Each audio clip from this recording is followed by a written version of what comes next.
faveur de Dieu soit sur votre vie. Donc nous allons commencer notre enseignement du jour. Donc on va revenir sur le livre des Actes des Apôtres. Nous allons continuer notre étude sur le livre des Actes des Apôtres. On s'était arrêté au chapitre 16. Donc aujourd'hui on va voir le chapitre 17. Et là où le Saint-Esprit aimerait qu'on puisse s'arrêter. Rapidement, il faut comprendre que le livre des Actes des Apôtres, c'est le livre qui fait le pont entre les évangiles et puis les épîtres. C'est-à-dire, s'il n'y avait pas le livre des Actes des Apôtres, que tu tombais après les évangiles sur les épîtres, tu serais vraiment confus. Pourquoi? Parce qu'en lisant Romains chapitre 1, tu allais voir, moi, Paul, apôtre de Jésus-Christ, tu allais te poser la question, mais c'est qui est Paul? Comment tout d'un coup, comme ça, il apparaît? Vous comprenez ce que j'en dit? Donc, c'est le livre des Actes des Apôtres qui te prépare à la compréhension, plus ou moins, du livre des différents épîtres. Est-ce que vous comprenez? Il y a le livre de Jacques, par exemple. Jacques, ce n'est pas celui qui faisait partie des 12 apôtres.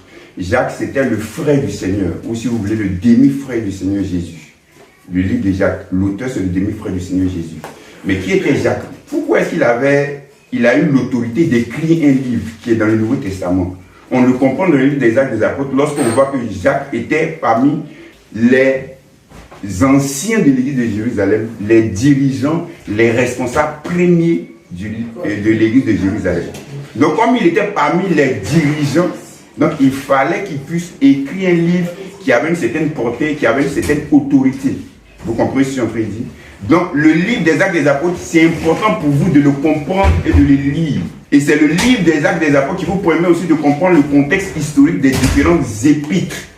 Que ce soit Éphésiens, Romains, que ce soit Galates, vous allez comprendre mieux ces livres-là en lisant le livre des Actes des Apôtres. Parce que vous verrez dans le livre des Actes des Apôtres à quel moment l'apôtre Paul et ses compagnons sont arrivés dans ces différentes villes.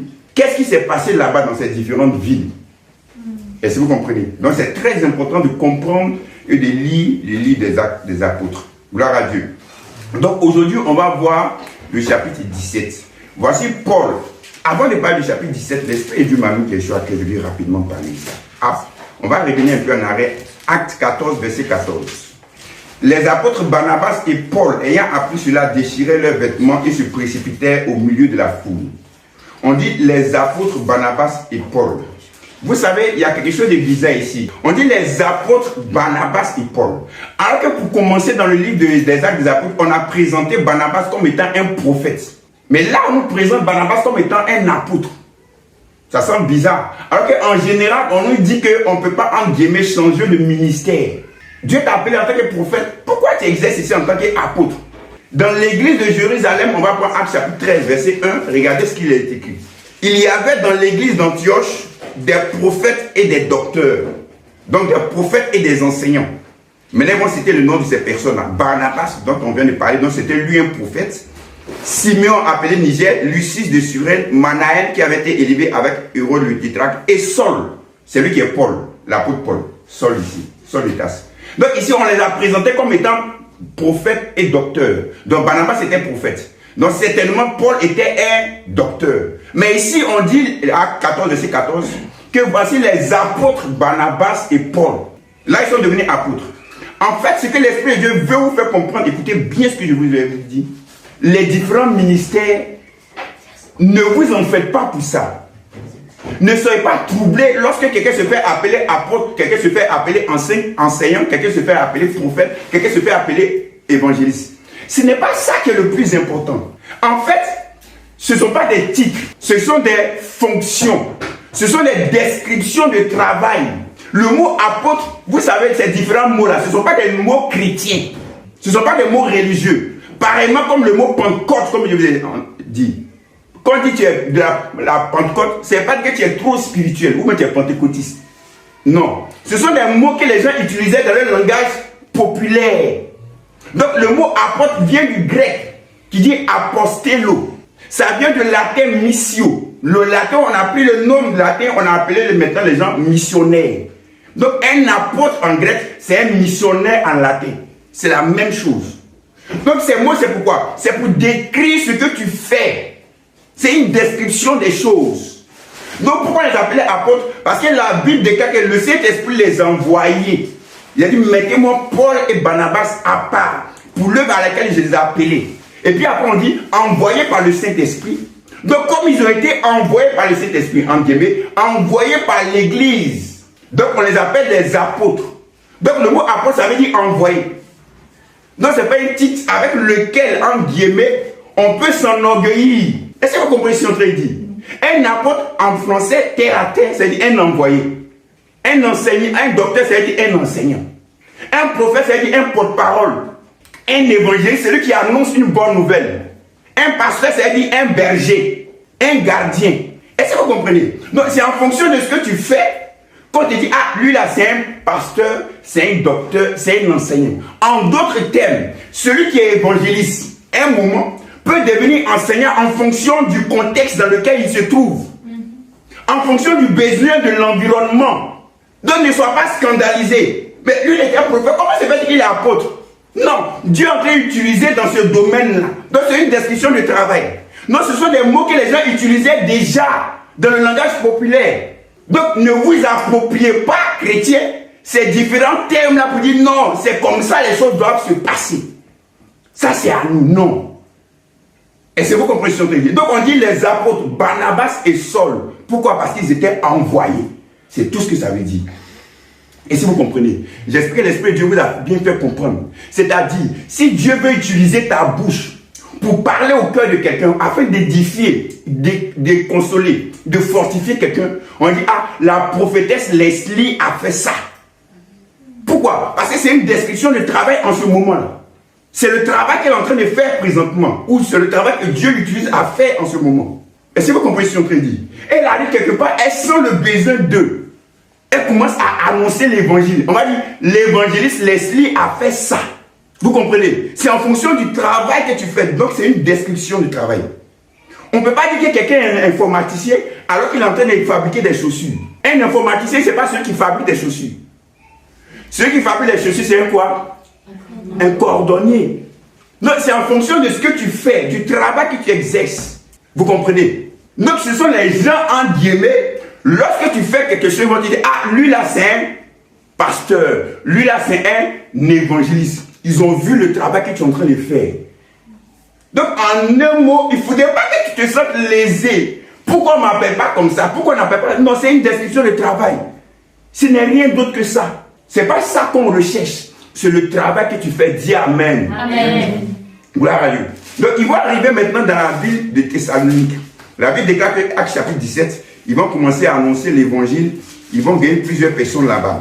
Et il y a d'autres personnes qui vont se lever, qui vont s'irriter contre eux, qui vont dire non, on n'est pas d'accord. Et finalement, Paul va partir. Paul et Barnabas vont s'en aller. Non, maintenant c'est Paul et Silas. Paul a quitté Barnabas, il est maintenant avec Silas. Une chose que je vais vous dire, c'est que en tant qu'homme de Dieu, on a toujours besoin de compagnons, d'associés, des gens à nos côtés pour faire l'œuvre de Dieu. On ne peut pas faire l'œuvre de Dieu tout seul, c'est impossible. On a tous besoin les uns des autres. Chacun avec son talent, chacun avec sa capacité, avec son domaine de compétence. C'est tous ensemble qui fait le corps du Christ. Les 5 doigts ont besoin les uns des autres. Si le pouce n'est plus là, qu'on pense qu'il est inutile, vous allez voir comment les 4 doigts vont se comporter. Il y aura un manque. Donc on a tous besoin des compétences des uns des autres. Moi, je ne sais pas chanter. Si Dieu t'a fait la grâce de savoir chanter, il faut chanter avec. Il faut adorer le Seigneur avec. Gloire à Dieu. Si tu es éloquent, si tu es capable de te mettre devant les gens, ce n'est pas tout le monde qui est capable de se mettre devant les gens et parler. Mais il y a des gens qui ont cette facilité-là. Dieu veut se servir de ça pour faire avancer son œuvre. Peu importe le domaine, que ce soit l'informatique, que ce soit la science, peu importe le domaine, Dieu a besoin de la grâce qu'il a posée en toi, de la compétence qui est en toi pour faire avancer l'œuvre de Dieu. On a tous besoin les uns des autres. Gloire à Dieu. Est-ce que ça va? Donc là-bas, il va partir Silas. Et la Bible déclare qu'il va quitter la ville de Thessalonique. Ils vont arriver dans la ville de Bérée. Écoutez ce qu'on dit dans le verset 11. Les Juifs de Bérée avaient des sentiments plus nobles que ceux de Thessalonique. Ils reçurent la parole avec beaucoup d'empressement et ils examinaient chaque jour les Écritures pour voir si ce qu'on leur disait était exact. Ça, c'est une chose que je vous demande de faire dans votre marche avec Christ, dans votre marche avec Dieu. Je suis en train de vous prêcher, de vous enseigner la parole. Et moi qui vous enseigne la parole, je vous dis ceci. Ne prenez pas la parole du prédicateur pour argent comptant. pour parole d'évangile. Vous avez le droit, c'est votre plein droit, d'aller examiner si ce qu'on vous a dit est conforme aux Écritures. Je ne peux pas vous dire ce que je vous ai dit là, c'est ça. Vous n'allez pas vérifier, n'allez pas examiner. Non. C'est votre responsabilité, c'est votre droit d'aller examiner ce qu'on vous a dit. Afin que vous voyez la conformité avec les Écritures. C'est très important. C'est-à-dire, l'apôtre Paul n'est pas au-dessus des Écritures. Le prophète Silas n'était pas au-dessus des Écritures. L'enseignant Michel n'est pas au-dessus des Écritures. Les Écritures sont au-dessus de tous. On a donc l'obligation, on a donc le droit de pouvoir examiner ce qu'un homme vient nous dire. Est-ce que vous comprenez ce que je suis en train de dire? Donc on dit pourquoi ils avaient des sentiments plus nobles? Parce qu'ils examinaient chaque jour les Écritures pour voir si ce que Paul et Silas leur disaient était exact, était conforme avec les Écritures. Donc vous avez votre responsabilité d'aller examiner. C'est-à-dire, lorsque vous finissez de prendre note dans la semaine, allez vérifier, allez examiner, allez réviser ce qu'on vous a dit. Malheureusement, on voit les chrétiens qui n'aiment pas réviser. Lorsqu'on finit de noter ça, tac, tac, tac, c'est fini. Le cahier il est abandonné quelque part. C'est dimanche matin, on dit, attends, où il a mis mon cahier là même? Le samedi matin, c'est où il a mis mon cahier? On va le rechercher, et on vient encore écrire. Quand on finit d'écrire, on s'en va à la maison, on dépose. Avant le culte, on va encore chercher. Non, non, non, non, non, ne faites pas ça. Dis à celui qui est à côté de toi, ne fais pas ça. Moi, Michel, ne fais pas ça. Je suis dedans aussi. On doit apprendre à réviser, à examiner, à étudier par soi-même les Écritures, c'est ce que je veux dire. Après, étudier toi-même les Écritures. Ne te nourris pas seulement de ce que les autres ont dit. Va toi-même vérifier à la source. Toi aussi, tu as la source qui est là, les Écritures. Si tu ne l'avais pas, on peut comprendre. Mais toi aussi, tu as la Bible. Tu as la capacité de pouvoir lire, de pouvoir étudier. Donc, il faudrait que tu le fasses. Ça, c'est très important. Gloire à Dieu. Et après cela, Paul et Silas, il y a d'autres personnes encore qui vont venir les troubler et ils vont partir. Surtout Paul, il va arriver dans la ville d'Athènes. Écoutez bien ce que la Bible déclare dans le verset 16. Comme Paul les attendait à Athènes, il sentait au-dedans de lui son esprit s'irriter à la vue de cette ville pleine d'idoles. Vous savez, est-ce que vous savez c'est quoi Athènes? Pour ceux qui ont étudié un peu la mythologie grecque ou la civilisation grecque. Athènes, c'est la capitale de l'Empire grec. Athènes, c'est le berceau de la culture de la civilisation grecque. Athènes, c'est la capitale intellectuelle. C'est la capitale des sciences. C'est la capitale philosophique. L'Empire grec a été un empire dominant dans ce monde. Avec à son apogée Alexandre le Grand. Donc on parle de l'Empire grec. C'est l'Empire grec. C'était un empire très puissant qui a dominé le monde entier. Vous allez voir que sa domination était tellement rapide. C'est pourquoi dans le livre de Daniel, on compare l'empire grec au léopard à cause de sa rapidité. Ça allait tellement vite son expansion, l'empire grec. Mais la capitale, le berceau de la civilisation grecque, c'est la Grèce qui nous a donné les meilleurs des philosophes, la plupart des grands scientifiques. Est-ce que vous comprenez ce que je suis en train de dire? Maintenant, on dit dans cette ville, c'était une ville remplie d'idoles, remplie de divinités. Il y a une chose qui a attiré mon attention. Vous savez, avant, on m'a toujours dit quelque chose que j'acceptais. Cette chose, c'était laquelle? C'était qu'on disait que le problème de l'Afrique, c'est qu'il y a trop d'idolâtrie. On me disait que l'Afrique ne se développe pas ou l'Afrique était sous-développée parce que l'Afrique baignait dans l'idolâtrie. On avait trop de divinités. À cause de cela, on était en retard. Mais quand maintenant je prends de la maturité et que j'examine les choses, l'empire grec dont je vous parle maintenant, l'empire grec était un empire qui adorait beaucoup de divinités. Ils avaient des centaines de divinités. Le chef de ces divinités, c'était Zeus. Le nom même Athènes, la ville Athènes, ça vient de la déesse de la sagesse Athéna. Après, on va dire, l'apôtre Paul est parti à l'aéropage. L'aéropage, ça veut dire la colline de Mars, de Arès plutôt. Arès, c'est le dieu de la guerre chez les Grecs. Pour les Romains, c'est Mars. Il s'appelle Mars, le dieu de la guerre. Donc, le mois de mars dans lequel nous sommes là, c'est en l'honneur d'un dieu. Jupiter, c'est en l'honneur d'un dieu, la planète Jupiter. Le mois de juillet, c'est en l'honneur de Dieu Jupiter. La plupart des mois que vous voyez dans le calendrier grégorien, c'est à l'honneur des divinités. Soit des divinités grecques, soit des divinités romaines, parce qu'ils ont dominé le monde.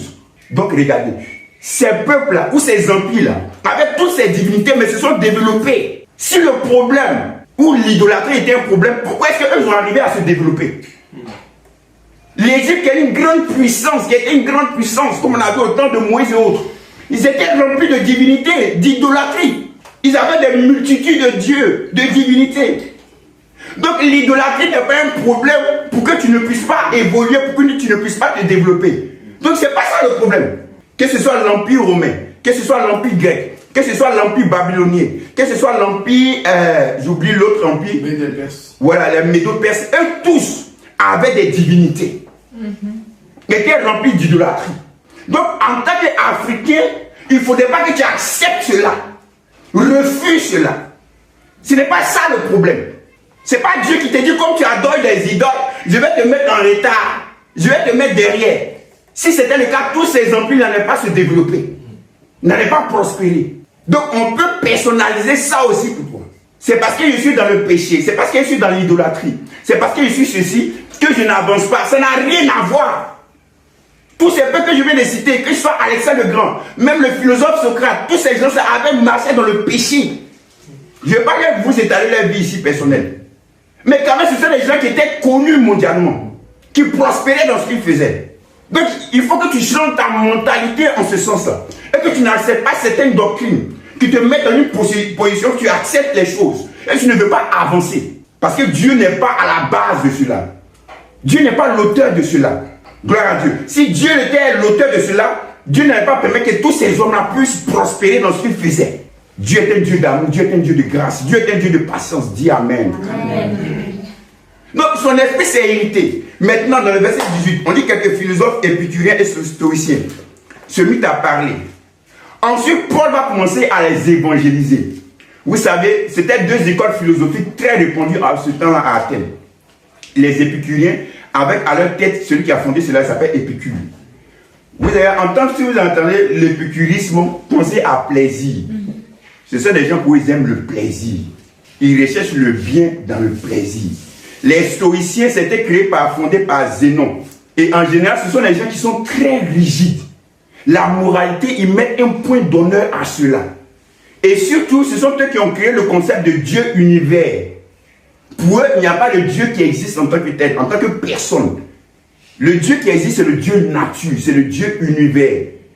C'est là maintenant on entend les gens dire non, on remercie l'univers pour ce qu'il a fait. Ça vient du stoïcisme.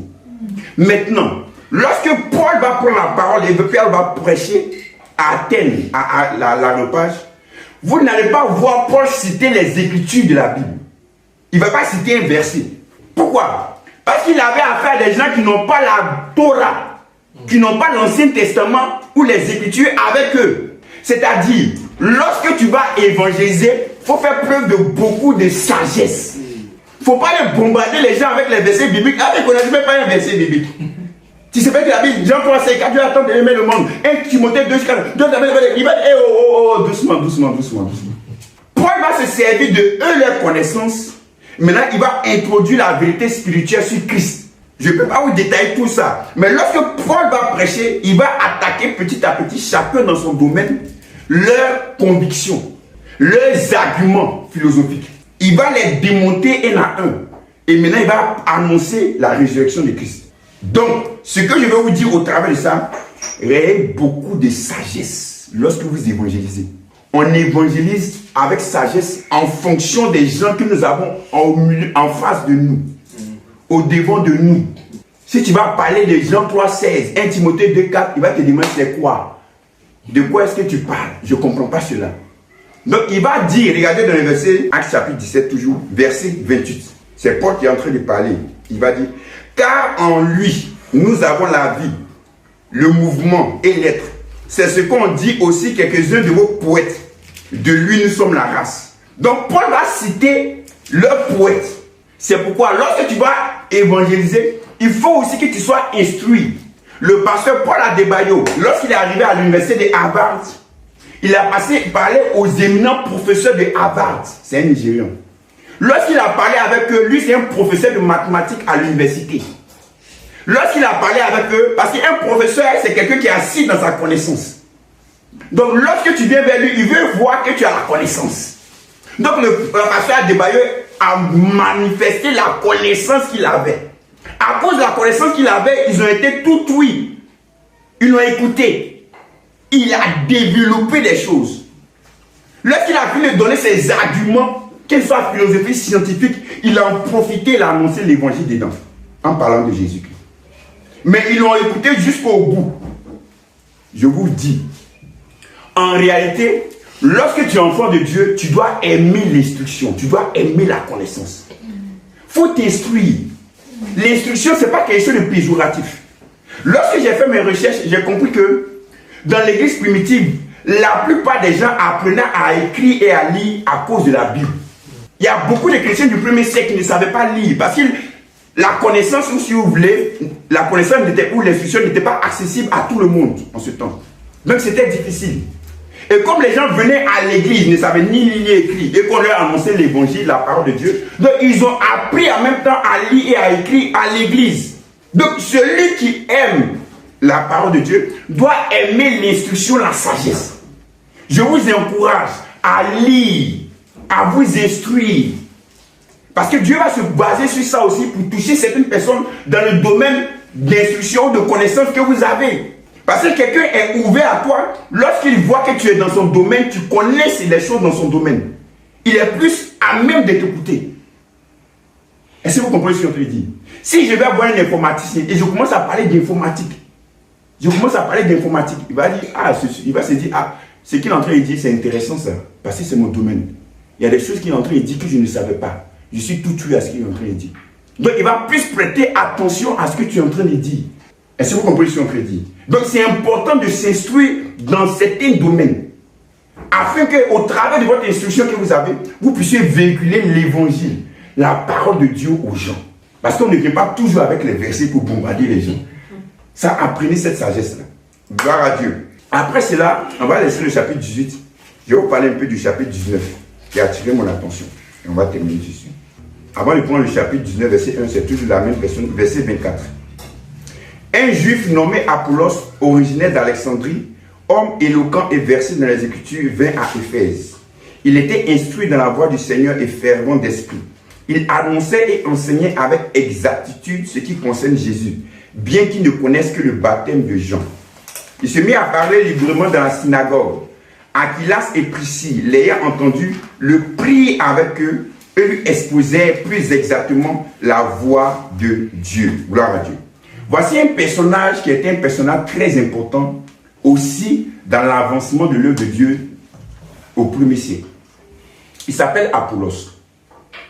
Apollos, ici, tel qu'on le décrit, Apollos était déjà disciple de Christ. Il était déjà chrétien.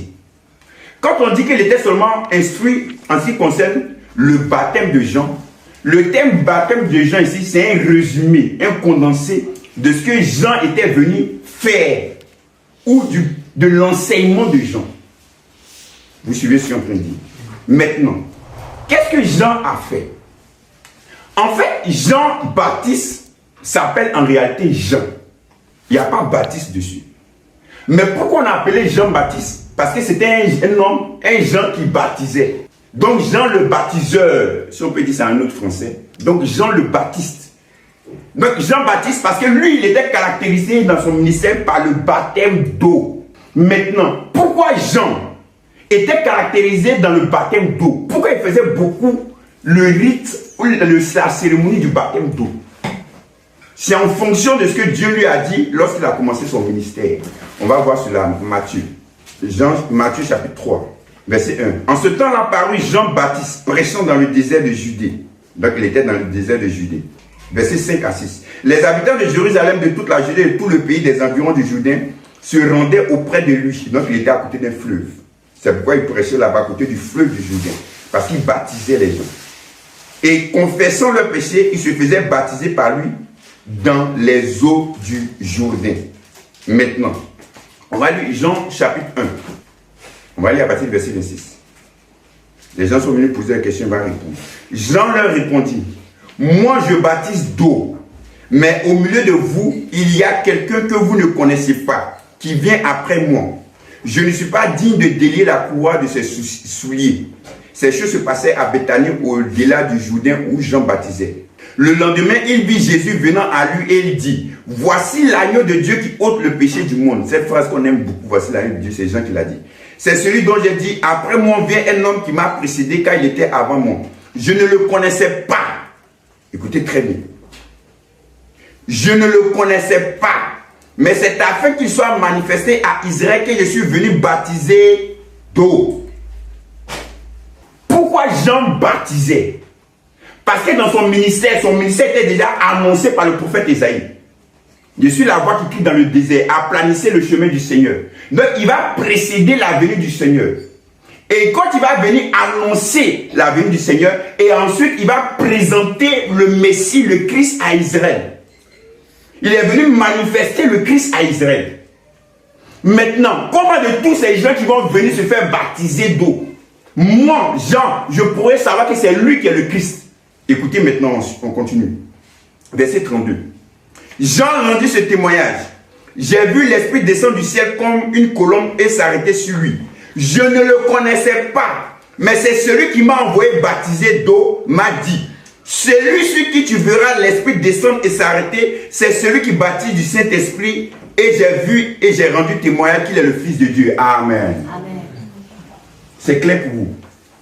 Jean ne le connaissait pas, mais Dieu lui a dit, quand tu viendras, ton ministère sera caractérisé par le baptême d'eau. Maintenant, quand tu vas baptiser les gens, celui sur qui tu vas voir l'Esprit de Dieu descendre, c'est lui qui est le Messie. C'est lui qui va baptiser du Saint-Esprit. Donc le baptême d'eau de Jean avait deux choses caractéristiques pour présenter le Messie aux gens, au peuple d'Israël, et de deux, pour dire, moi je vous baptise d'eau, mais le Messie qui est là, lui vous baptisera du Saint-Esprit. Donc le baptême d'eau était la préfiguration du baptême de l'Esprit que le Messie allait venir faire. Donc maintenant Jésus est venu, Jésus maintenant va baptiser du Saint-Esprit. Donc le baptême de Jean, ou le message de Jean, c'était de venir montrer le Messie au peuple d'Israël. Les prophéties dont on parlait les prophètes dans l'Ancien Testament, c'est lui qui est venu les accomplir. C'est lui, le Christ, c'est lui le Messie. Donc Jean-Baptiste est venu présenter Jésus comme étant le Messie. Donc tous ceux qui sont des disciples de Jean reconnaissent que Jésus est le Messie promis à Israël. Donc ils croient en Jésus comme étant le Messie. Et s'ils croient en Jésus comme étant le Messie, donc ils sont disciples de Christ, ils sont chrétiens. Mais c'est tout ce que les disciples de Jean savaient. Maintenant, Aquilas et Priscille, qui ont côtoyé Paul, que Paul a formé. Aquilas et Priscille vont voir que celui-là, il a des capacités. Il est très éloquent. Il est versé dans les Écritures. Mais il est limité dans sa connaissance. Il ne connaît pas la doctrine de l'identification. Il ne connaît pas la doctrine de la substitution. Il ne connaît pas beaucoup de doctrines en ce qui concerne notre identité en Christ, notre héritage en Christ. Il sait seulement que le Messie promis à Israël, c'est Jésus. C'est tout ce qu'il sait. Donc, ils vont l'enseigner plus exactement la voie du Seigneur. Ils vont lui donner encore une connaissance plus profonde des choses. Mais il était déjà chrétien. La chose que je vais vous dire, sortant de ce que je vais vous dire parlant d'Apollos, c'est que si vous voulez apprendre, il faut que vous appreniez à être humble. Apollos était déjà quelqu'un de très instruit, versé dans les Écritures, un homme très éloquent. Mais lorsque des gens, entre guillemets, lambda, Aquilas et Priscille, sont venus dire, ah, on sait plus de choses que toi, et on veut te les transmettre. Apollos n'a pas dit, non, non, non, non, pourquoi? Moi je connais la Torah par cœur. Vous allez m'apprendre quoi? Non, non, non. Il a été docile, et il a reçu l'enseignement, l'instruction d'Aquilas et Priscille. Et la Bible déclare qu'il a été plus utile à l'église plus tard. Donc, apprenons à être instruits. Vous savez, lorsque je vais parler de moi-même, parce que c'est la personne que je connais le mieux. Lorsque je vais dans des endroits, dans certains endroits, ma femme peut en témoigner. Lorsque quelqu'un est en train de prêcher, quelqu'un est en train de m'enseigner, je me rappelle encore, j'étais arrivé quelque part, on était arrivé chez une dame, et on a reçu la visite d'un pasteur. Le pasteur est venu rendre visite. Et puis le pasteur m'a vu. Et on a commencé à causer. Non, moi je suis le Seigneur, tout. Et puis le pasteur a commencé à causer. Le pasteur a commencé à m'enseigner, à m'instruire. Chaque fois qu'il parlait, je ne le coupais pas. Je l'écoutais jusqu'à la fin. Il développait, il argumentait, il développait, il argumentait. Il a parlé longtemps, très longtemps. Et moi, j'écoutais. Il faut vraiment beaucoup de patience. Et moi, j'écoutais. Je sais que ça boue en toi, mais sois patient quand même. Donc, j'écoutais. Il a fini de parler jusqu'à apprendre. À quelques minutes où on devait se séparer, il devait partir. Le Saint-Esprit m'a mis quelque chose à cœur et je lui ai parlé du fils prodigue. Et je lui ai parlé d'un aspect du fils prodigue que l'Esprit de Dieu m'a mis à cœur, mais qu'il ne savait pas. Après que il est parti, il m'a rappelé, parce qu'on a échangé le numéro, il m'a dit, toi tu es méchant. Toi tu as des révélations comme ça, et puis tu ne m'as pas dit ça, tu ne m'as pas parlé. Tu m'as laissé parler jusqu'à... Il dit, mais chez nous en Afrique, on ne coupe pas quelqu'un qui parle. On le laisse parler jusqu'à la fin. Maintenant, si tu dis non, j'ai fini, non, on peut parler maintenant. Oui, mais Sylvain. Mais si tu n'as pas fini de parler, une façon de dire, même si ça boue en toi, apprends quand même. Il y a des choses qu'il a dit dedans qui m'ont édifié. Est-ce que vous comprenez? La plupart des choses qu'il a dit, je connaissais, mais les choses qu'il a dit dedans qui m'ont édifié. Mais j'ai appris à être docile, à être patient. Parce que Dieu peut te parler même par la bouche même de quelqu'un que tu ne connais pas. Hein? Par la bouche même de quelqu'un qui est moins instruit que toi, par rapport à toi, ta vie, ta destinée. Et même par la bouche d'un enfant, d'un jeune. On peut apprendre. Vous comprenez? Mais il faut qu'on apprenne à être docile. Il faut qu'on apprenne à être humble si on veut aller loin avec le Seigneur. C'est très important. Et c'est ce que Apollos a fait. Il a reçu l'instruction, l'enseignement du Seigneur avec beaucoup plus de profondeur. Et c'est ce que j'aimerais terminer à vous dire. Ne vous satisfaisez pas, si ce mot existe, ce verbe existe, cette conjugaison existe, de la connaissance que vous avez. Cherchez à aller en profondeur de la connaissance que vous avez. Vous savez, j'ai tellement voulu apprendre les Écritures que je bossais même le nombre de chapitres des livres de la Bible. Je sais que Matthieu, il y a 28 chapitres. Marc, il y a 16 chapitres. Luc, il y a 24 chapitres. Jean, il y a 21 chapitres. Actes des Apôtres, il y a 28 chapitres. Romains, il y a 16 chapitres. 1 Corinthiens, il y a 16 chapitres. 2 Corinthiens, il y a 13 chapitres. Galates, il y a 6 chapitres. Éphésiens, il y a 6 chapitres. Philippiens, il y a combien de chapitres? Il y a 4 chapitres. Colossiens, il y a 4 chapitres. Pourquoi je vous dis ça? Pour montrer que lorsque tu veux quelque chose, il faut faire ce que tu peux faire pour pouvoir l'avoir dans le domaine de la connaissance. La connaissance a besoin d'efforts. Je dis bien, la connaissance a besoin d'efforts. Vous savez, j'ai déjà dit à plusieurs personnes ici que la Bible, c'est comme une femme. Permettez-moi, les femmes, cette image. La femme, elle ne peut s'ouvrir à toi que lorsqu'elle voit certaines caractéristiques en toi, ou certains caractères en toi. Il faut que tu lui montres que tu es venu faire du sérieux avec elle. Que tu n'es pas un plaisantin, comme on dit en Côte d'Ivoire. Il faut que tu lui montres que tu l'aimes vraiment. Il faut aussi que tu lui montres de la patience et de la persévérance. Une femme, même si elle veut, elle va te dire non d'abord. C'est pas ça les femmes. Je ne sais pas si c'est ça, je ne sais pas une femme, mais j'espère que je ne me trompe pas. Je peux confirmer. Voilà, pour voir, Sylvain, elle dit elle peut confirmer, c'est vrai? Toi tu confirmes aussi? Ok, d'accord. Ouais. Donc il faut la patience et la persévérance.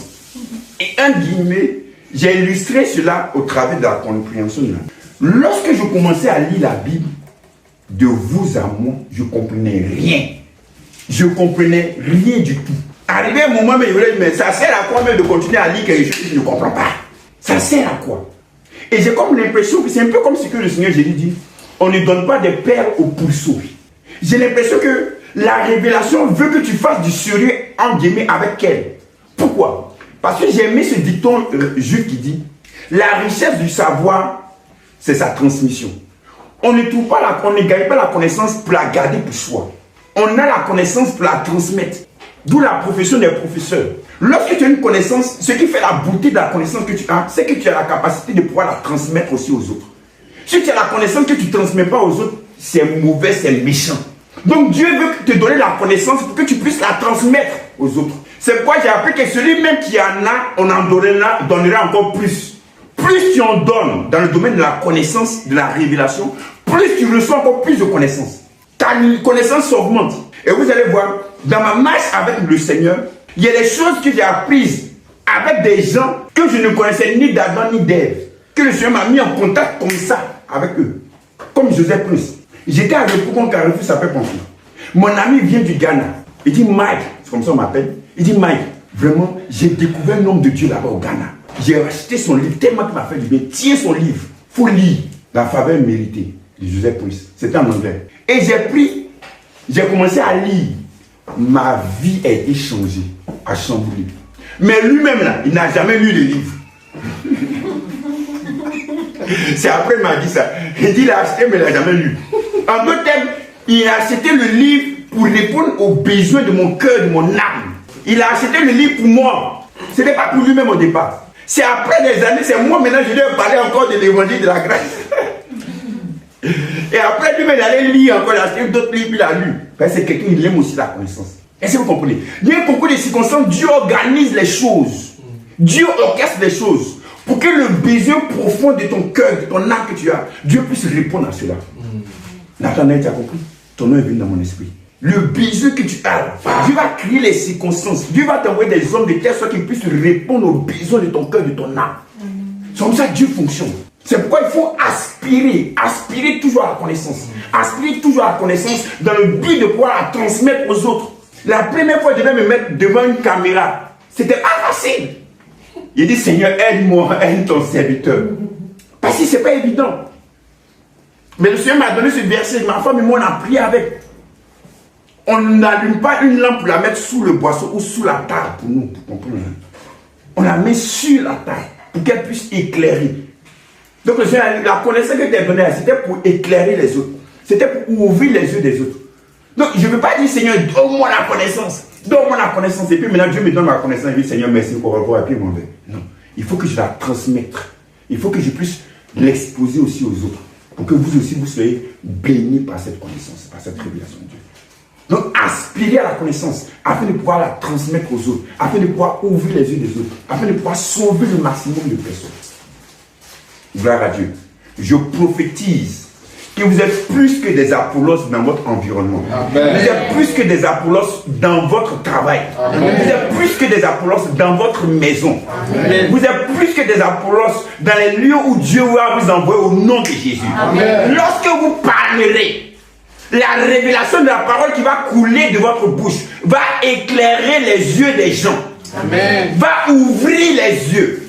Va impacter positivement la vie des gens. Amen. Je prophétise que la révélation que Dieu va vous donner va chambouler, transformer la vie de plusieurs personnes au nom de Jésus. Amen. Je prophétise que vous aurez plus de connaissances que moi. Amen. Et que vous allez impacter des générations. Amen.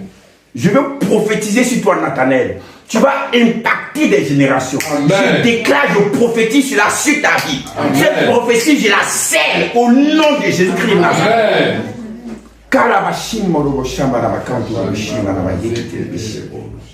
Je prie que la soif de la connaissance de la révélation de Dieu, de la révélation de l'identité, puisse grandir dans vos âmes, dans votre cœur au nom de Jésus-Christ. Amen.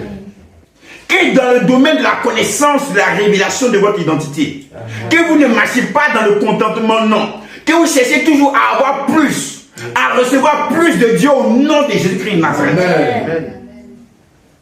Je déclare que cette révélation que vous avez change votre mentalité et bouleverse votre monde, bouleverse votre famille, Amen. Bouleverse votre vie, Amen. Bouleverse votre santé, Amen. Bouleverse votre travail, Amen. Bouleverse vos finances, Amen. Bouleverse votre prospérité au nom de Jésus-Christ. Amen.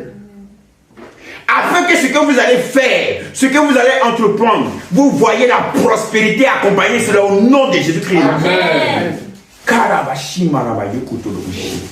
Je déclare que la révélation que vous avez, que vous recevez, qui augmente en vous, fait de vous des personnes audacieuses au nom de Jésus. Amen.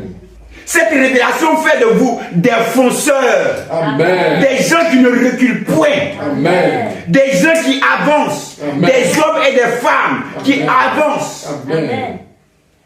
Et qui accomplissent de grandes choses au nom de Jésus. Amen. Amen. Amen. Amen. Je déclare la faveur et la grâce de Dieu sur votre vie. Amen. Je déclare la grâce et la faveur de Dieu sur votre vie. Amen. L'Esprit de Dieu me dit, il m'a donné cette image. de Saül. La Bible déclare qu'il avait perdu ses brebis, ou des brebis de son père étaient égarées. Avec son serviteur, ils sont partis à la recherche. Et ce serviteur lui a dit, bon, on est arrivé dans cette ville, il y a là un prophète, le prophète Samuel. Allons le consulter, parce que c'était un voyant. La Bible déclare qu'arrivé devant le prophète Samuel, Samuel va lui dire, ne t'inquiète pas pour tes brebis, car les brebis sont été déjà retrouvées. Mais c'est pour toi-même, ta vie, que Dieu t'a envoyé ici, afin de pouvoir me croiser. Et la Bible déclare que le prophète Samuel va lui donner des paroles prophétiques. Et au sorti de là, la Bible déclare qu'il sera changé à un autre homme. Il va avoir un autre cœur. L'Esprit de Dieu me dit, avec la révélation que l'Esprit de Dieu te donne, tu vas avoir un autre cœur, dans le sens que tu vas avoir une autre mentalité, une autre conception des choses. Je ne sais pas, mais au sorti de ce jour, ta conception de la vie sera bouleversée. Amen. Ta conception de la vie sera transformée. Amen. Tu ne seras plus la même personne qu'on connaissait. Non, non, non, non, non, non. C'est fini. Je le déclare avec audace. Amen. Tu n'es plus la même personne. Tu ne seras plus la même personne.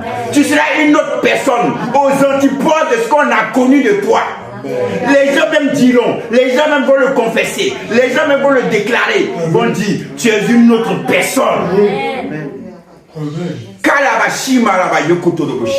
Je prophétise ça dans ta vie. Je déclare ça dans ta vie. Je vois que les paroles négatives que tu avais l'habitude de dire, tu vas arrêter ces paroles négatives. J'entends que des paroles positives vont dans ta bouche. Que des paroles positives vont dans ta bouche. Des paroles de foi. Des paroles d'audace. Et l'Esprit de Dieu me dit, tu seras une personne de challenge, une personne de défi. Tu voudras accomplir des défis plus grands les uns les autres. Amen. Tu seras animé de cet état d'esprit.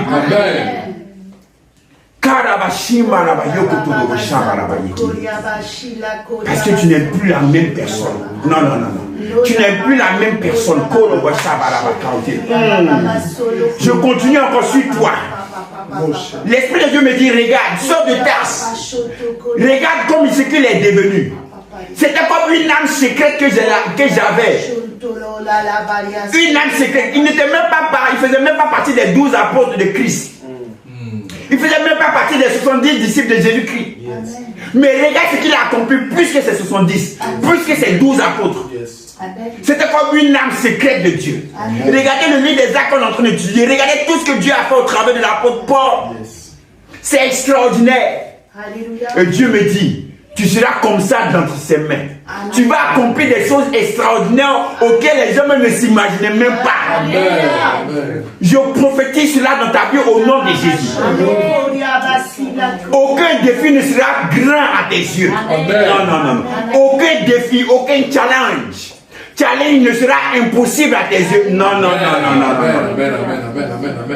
Le mot impossible sera rayé de ton vocabulaire. Amen, amen, amen, amen. Parce que tu as cette révélation-là. Parce que tu as cette conviction-là.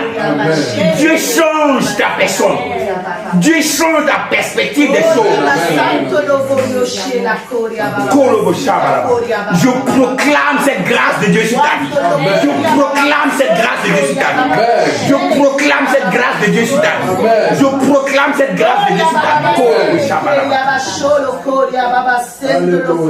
Tu vas voir, même quand tu voudras dire des choses négatives, l'Esprit de Dieu va t'arrêter. Tu vas sentir comme un frein dans ton esprit. Parce que tu es une autre personne. Tu es une autre personne dans ton attitude. Tu étais déjà une autre personne dans ton identité. Mais tu es maintenant une autre personne dans ton attitude de tous les jours.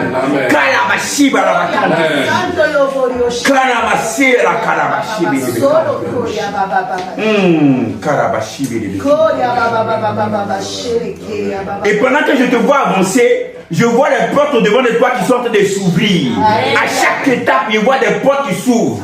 Mais ce qui est extraordinaire, c'est que la porte qui s'ouvre après est plus grande que la porte qui s'est ouverte avant. Tu vois toujours de grandes portes en grandes portes, de grandes portes en grandes portes.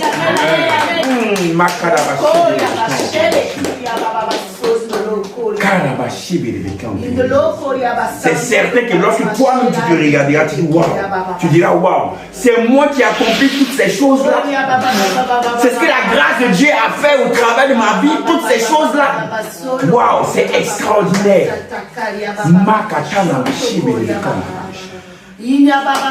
Merci Saint-Esprit. Merci Saint-Esprit pour ta grâce. Merci Saint-Esprit pour ta grâce. Merci Saint-Esprit pour ta grâce.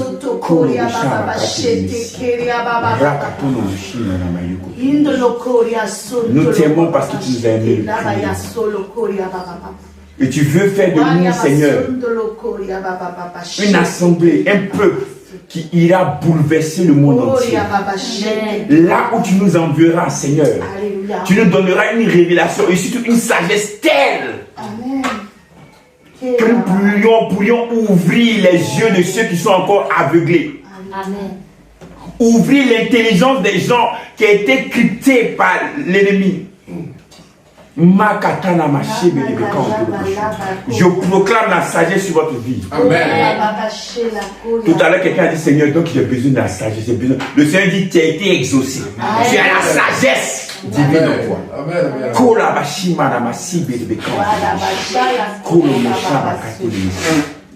Merci Père pour ta grâce. Merci pour ta faveur.